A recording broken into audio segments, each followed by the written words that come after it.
Hello, I'm Urvashi Kapoor and welcome back to the Daily News Bulletin of Jagran English. Let's begin with the first big story of the day.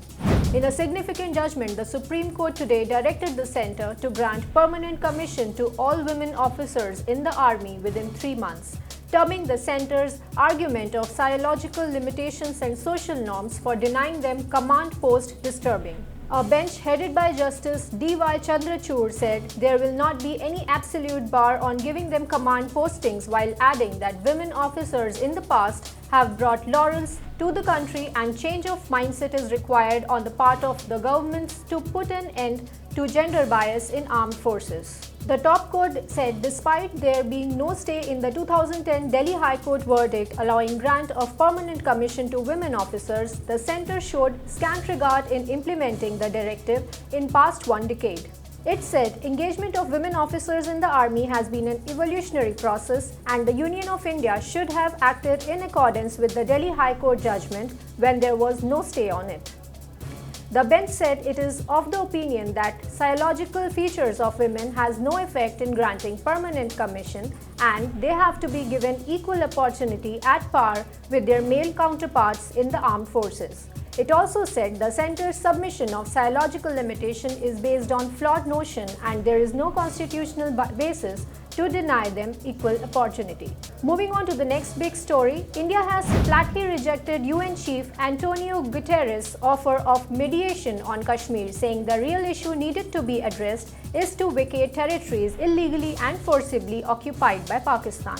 The assertion by the Ministry of External Affairs came after Guterres said in Islamabad that he was concerned over the situation in Kashmir and that he was ready to mediate between India and Pakistan to resolve the long-pending issue. MEA spokesperson Ravish Kumar said Jammu and Kashmir is and will continue to be an integral part of India and hoped that the UN Secretary General would press Pakistan to take credible and irreversible action to stop cross-border terrorism against India. Guterres, who is currently undertaking a 4-day visit to Pakistan, had addressed a press conference after meeting Pakistan Foreign Minister Shah Mahmood Qureshi in Islamabad and had said that he was deeply concerned over the situation in Jammu and Kashmir and tensions along the line of control, while adding that it was important for India and Pakistan to de-escalate military and verbally and exercise maximum restraint on the Kashmir issue.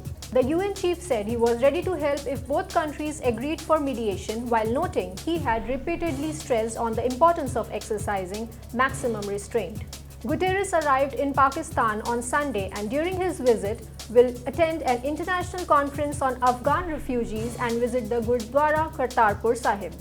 Moving on to the next big story, India is planning to point out the incongruity of Pakistan's claim that Jaish-e-Mohammad supremo Masood Azhar has been missing.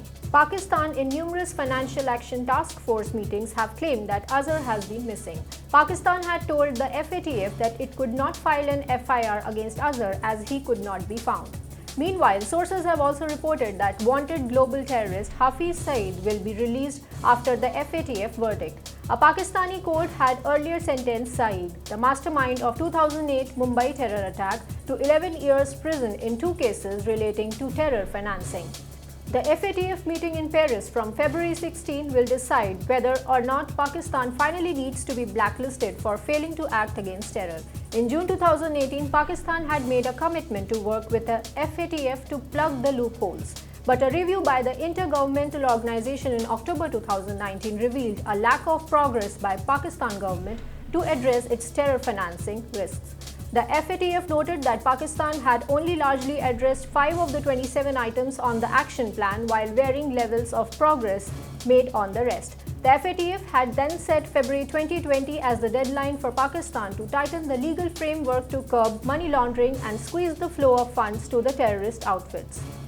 The organization warned if Imran Khan government had failed to plug the loopholes by then, it would take actions which might include calling on financial institutions of other nations to be cautious while dealing with counterparts in Pakistan.